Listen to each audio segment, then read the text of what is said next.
नाज़रीन अस्सलाम वालेकुम एंड वेलकम बैक। इलेक्शन ख़त्म हो चुके हैं और उम्मीद ये की जा रही थी कि इलेक्शन के बाद मुल्क में कुछ स्टेबिलिटी आएगी, कोई मजबूत गवर्नमेंट आएगी और जो हमारी इकॉनमी है वो आहिस्ता आहिस्ता मूव करना शुरू करेगी। लेकिन आपने देखा कि इलेक्शन हुए और इलेक्शन के बाद इलेक्शन की जो क्रेडिबिलिटी है उस पर संगीन सवालात खड़े हो गए हैं और जो सवालात इस बार खड़े हुए हैं वो इतने सादा नहीं है, उनको एक आम आदमी भी देख सकता है और देखा भी जा रहा है और उसके ऊपर जो है वो कमेंट्स भी आ रहे हैं, तबसरे भी आ रहे हैं और जो हकायक अब तक सामने आए हैं उनसे ये लगता है कि ये इलेक्शन कतन मुनसिफाना नहीं थे। लेकिन मेरे नज़दीक इसके दो फेजेस हैं। ये जो इलेक्शन हुए इनमें जो बेईमानी और रिगिंग थी, एक प्री इलेक्शन है, एक इलेक्शन वाले दिन है और तीसरी जो है अब वो इलेक्शन के बाद शुरू हो चुकी है। तो इसके दो भी नहीं तीन फेजेस हैं। पहला फेज तो इसका ये है कि इलेक्शन होने से पहले जिस तरह पूरी रियासती मशीनरी एक पार्टी को उसने निशाने पे रख लिया और एक पार्टी उसने मुंतखब कर ली कि उसको इक़्तिदार दिलाना है और उसके लिए तमाम रास्ते क्लियर करने हैं और तमाम जो तकल्लुफ़ात हैं, जो लीगल प्रोसीजर है, जो भी तरीक़ाकार है उसको बलाए ताक रखते हुए, किसी भी चीज़ की परवाह करते हुए, पूरे सिस्टम को बुलडोज करते हुए एक शख्स को या एक पार्टी को जो है वो फतह दिलवानी है और उसको आगे लाना है, उसको इक़्तिदार सौंपना है। तो उसके लिए ये जो पहला मरहला था उसमें बेईमानी के, उसमें रिगिंग के जो थे वो नाइंसाफ़ी के पाकिस्तान में नए रिकॉर्ड कायम किए गए। इससे पहले भी ये सारा कुछ ऐसे होता रहा है और हम उसको इतनी ज़्यादा अहमियत नहीं देते थे या उसके ऊपर जो भी अनासिर मुलव्वस थे उनको किसी को सज़ा नहीं दी गई, उसको इबरत का निशान नहीं बनाया गया, बल्कि उल्टा जो एहतजाज करने वाले थे उनको इबरत का निशान बनाया गया। जब भी ये होता है कि आप बजाय इसके कि जो ये बेईमानी का मुर्तकिब हो, जो आइन और कानून की खिलाफ वर्जी का मुर्तकिब हो, उसको सज़ा देने की बजाय जो एहतजाज कर रहा हो उसको निशान इबरत बना दें, तो ये उसी चीज़ का तसलसल है। तो फिर वही चीज़ें वकूफ़ पज़ीर होंगी, वही हालात पैदा होंगे, मुल्क उस सिमत में ही चलता रहेगा जिसमें अब तक वो चलता आया है और चल रहा है और चलता रहेगा। तो आपको अब ये देखना है कि जो हम जिस सिचुएशन में इस वक्त हम बैठे हैं, बजाय इलेक्शन के बाद मुल्क स्टेबिलिटी की तरफ बढ़ता, अब जो है वो अनार्की की तरफ बढ़ रहा है। मैं इसके खदशात पहले ही जाहिर कर चुका था कि इलेक्शन जो है उसके बाद मुल्क में कोई स्टेबिलिटी नहीं आएगी। जब पॉलिटिकल स्टेबिलिटी नहीं आएगी तो मुआशी स्टेबिलिटी भी नहीं आएगी और लोग जो हैं वो मज़ीद परेशानियों का शिकार होते चले जाएंगे, मुल्क की सालमियत वो भी दाव पे लगती चली जाएगी। अब देखना ये है कि जो लोग इस सिस्टम को इसी तरह चलाना चाहते हैं या जो इसके बेनिफिशरी हैं, जो मुक़्तदर हल्के हैं, क्या वो इस मुल्क को बचने भी देना चाहते हैं कि ये मुल्क बचे, आगे चले या ना चले? वो अगर इसी तरह इसी रवैये को इख्तियार करते हुए इसी तरह चलाते रहेंगे तो उसके नताइज भी वही निकलेंगे जो अब निकले हैं। जो इलेक्शन से पहले रिगिंग थी वो बड़ी शदीद रिगिंग थी, सब ने उसको बर्दाश्त कर लिया, अदालतों ने भी उसको बर्दाश्त कर लिया, लोगों की ज़मानतें लेते थे वो फिर पकड़े जाते थे, उनके आईनी कानूनी हकूक से लोगों के इनकार कर दिया गया देने से। तो उसका जो जवाब था वो ये था कि इमरान खान के दौर में भी लोगों को जेलों में डाला जाता था, वो खुद इस बात पे मुज़िर थे कि सबको जेलों में डाला जाए। तो उस बात को जो इमरान खान साहब की गलती थी उसको जवाब बनाते हुए जिस फ्री को अब निशाना बनाया गया है और जो उसका बेनिफिशरी है, जो इस वक्त जो उसका बेनिफिशरी था उस निशाना इमरान खान को बनाए जाने का, उसने उसके ऊपर कोई एहतजाज नहीं बुलंद किया बल्कि उसे मकाफात अमल करार दिया। यानी उसने ये कोशिश नहीं की कि अब इस सिलसिले को रोका जाए। जी, मैं नवाज शरीफ साहब की तरफ इशारा कर रहा हूँ, नून लीग की तरफ, कि जब नून लीग निशाने पर थी तो वो चिल्ला रही थी और खान साहब और उनकी पार्टी खुश थी और दीगर पार्टियां खुश थीं। अब जबकि दूसरी एक पार्टी तहरीक इंसाफ निशाने पर है, रियासती निशाने पर है या मुक्तदरा के निशाने पर है या एस्टैब्लिशमेंट के निशाने पर है, तो इस वक्त नवाज शरीफ साहब उसे मौक़िफ़ात अमल करार दे रहे हैं। यानी उस पर खुश हैं, उस पर मुतमिन है, उन्होंने इत्मीनान का इज़हार किया कि ठीक है अगर उसको दीवार से लगा दिया गया है तो अच्छी बात है, उनके लिए ये बात काबिल इत्मीनान थी, बाइस मुसर्रत थी। अब जब इनफैक्ट कॉमन सेंस जो है वो हमारे लोगों से, हमारे लीडरों से, हमारे जो पूरा मुआशरती जो निज़ाम है, हमारा पूरा सोशल सेटअप है,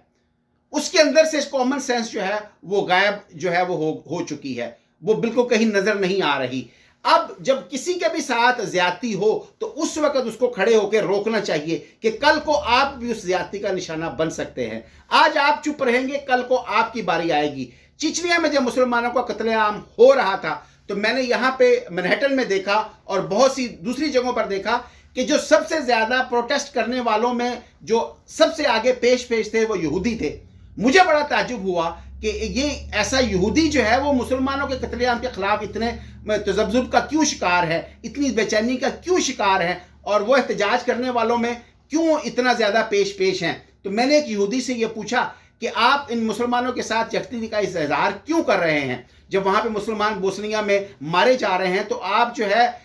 सदर क्लिंटन को क्यों पुश कर रहे हैं कि इस कत्लेआम को रोके। तो उन्होंने ये कहा, एक यहूदी से जब मैंने ये पूछा तो उसने ये कहा कि ये एक कौम का या एक किसी फिरके का ना जो है कत्लेआम नहीं हो रहा, हमारी नज़र में एक इंसानियत का कत्लेआम हो रहा है। हम इस प्रोसेस से गुजर चुके हैं, तो इसलिए हम ये चाहते हैं कि कहीं भी इंसानियत का इस तरह से कत्लेआम हो तो उसको रोका जाए, उसके लिए एहतजाज किया जाए। और कल को हमारी बारी आएगी तो फिर हमारे लिए भी कोई एहतजाज करने वाला ना होगा। तो इनफैक्ट हम अपने लिए ही ये एहतजाज कर रहे हैं कि हम एक रवायत कायम करना चाहते हैं कि बिला तखसीस कहीं भी इंसानियत का कत्ल हो तो उसको रोका जाना चाहिए। आज आप देख सकते हैं कि जहां भी एहतजाज हो रहा है फ़लस्तीनियों के हक में, वहां जो हमारे लिबरल यहूदी हैं, जो हमारे जो यहूदी भाई, और इवन के उसमें लिबरल के अलावा जो रिजिड कुछ यहूदी हैं, एक बहुत बड़ी तादाद उनकी उन प्रोटेस्ट के अंदर वो भी पेश होती है और फ़लस्तीन पे होने वाले, फ़लस्तीनियों के ऊपर होने वाले जुल्म के खिलाफ वो अपनी आवाज़ को बुलंद करती है। और यही जो आवाज़ है वो सबसे ज़्यादा स्ट्रॉन्ग जो है वो यहूदियों के लिए या इसराइल के प्राइम मिनिस्टर के लिए सबसे ज़्यादा तकलीफ उसको इस बात पे होती है जब बहुत से यहूदी, ऑर्थोडॉक्स यहूदी और लिबरल यहूदी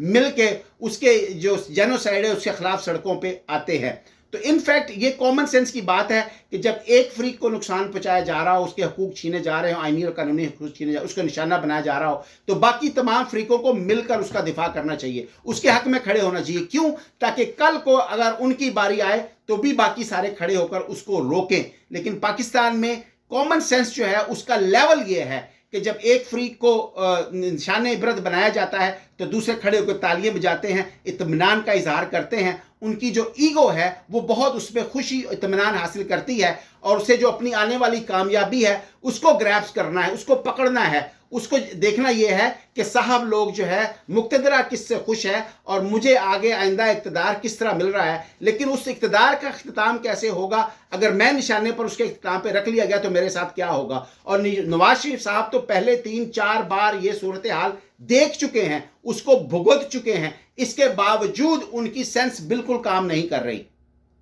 तो जो धांधली इलेक्शन से पहले हुई वो सबके सामने है, उससे तो इनकार नहीं किया जा सकता। अब इलेक्शन में जो धांधली हुई वो भी वाज़े नजर आ रही है। बहुत से जब हलकों के नताइज आना शुरू हुए तो जो लीडिंग जो पीटीआई का जो उम्मीदवार था वो बहुत आगे था, वो इतना आगे था कि दूसरे जो सेकंड और थर्ड उम्मीदवार था उसको पकड़ लेना जो था पीटीआई के उम्मीदवार को लेना वो ऑलमोस्ट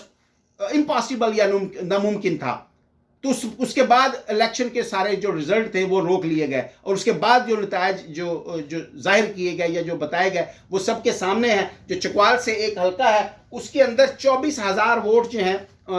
जो NA-89 जो NA-49 जो हल्का NA-49 है चकवाल का, उसमें 24,000 के वोट जो हैं वो 24,000 वोट रिजेक्ट किए गए और जो जीतने वाला उम्मीदवार है वो 12,000 वोटों से जीत रहा है। इसी तरह ये रेशो और भी बहुत से हलकों में इसी तरह ही काम जो है वो इसको दोहराया गया और बहुत से हलकों में इतनी बड़ी धांधलियां की गई हैं कि अगर वो उनका ऑडिट हो जाए और पूरी तरह इंसाफ से पूरी बात खुलकर सामने आ जाए तो लोग शायद हैरान और शशदर रह जाए कि इलेक्शन वाले दिन जो है इस बार किस लेवल की धांधली की गई है। अब तीसरी धांधली ये है कि अब जो आज़ाद उम्मीदवार हैं उनकी बोली लगाई जा रही है, उनको किसी भी तरह से जो है जो पीटीआई के हमायत याफ्ता जो मेंबरान थे या पीटीआई के हमायत से जिन्होंने या उनके वोट लेकर जो लोग जीते, एमएनए की सीट जो जीते, नून लीग में शामिल करवाने के लिए जो कोशिशें की गई हैं और जो रेल असगर के मुकाबले में जो उम्मीदवार जीता था उसको भी उसने अब नून लीग को ज्वाइन कर लिया है। तो 4 ही दिन उसको लगे गिरने में नीचे और उसके बाद और भी बहुत से जो आज़ाद या पीटीआई के मैसेज जितने वाले लोग हैं, उनमें से तकरीबन 25-30 जितने इनको ज़रूरत है, बताया जा रहा है कि वो उनसे राब्ते में है। अगर वो राब्ते में नहीं तो उनको राब्ते में कर लिया जाएगा, और अगर वो नहीं मानेंगे तो उनको मनवा लिया जाएगा। तो ये एक तीसरा जो है वो समझ लें कि ये तीसरी किस्त होगी। किसकी? रिगिंग की, बेईमानी की। एक इलेक्शन से पहले, एक इलेक्शन वाले दिन, अब इलेक्शन के बाद। अब ये इतनी बड़ी रिगिंग के बाद, इतनी बड़ी बेईमानी के बाद अपने सर पे आप प्राइम मिनिस्टरशिप या इक़्तिदार का ताज सर पे सजा ले,